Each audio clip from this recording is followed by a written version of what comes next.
وہ مجھے کہتے ہیں ایک اور بات کو، میں نے کہا بڑی شوق سے، کہتے ہیں بخاری شریف میں ہے امن ابن زبیر ومن معه فإن للمسجد لجة. حضرت عبداللہ ابن زبیر رضی اللہ عنہ پیغمبر کے صحابی ہیں، ان نے آمین کہی، مسجد گونج اٹھی. یہ کیوں نہیں مانتے؟ میں نے کہا جی پہلی بات ہے، ابھی تک تو کہتا تھا میں صحابی کا مسئلہ نہیں مانتا، اطیعوا اللہ واطیعوا الرسول، اطیعوا اللہ واطیعوا الرسول. اب صحابی کی بات کہاں سے آ گئی؟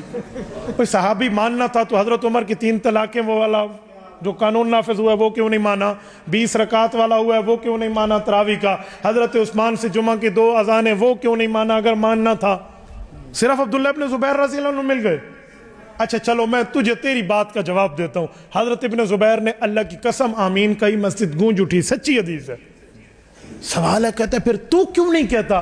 میں نے کہا میرے بھائی انصاف.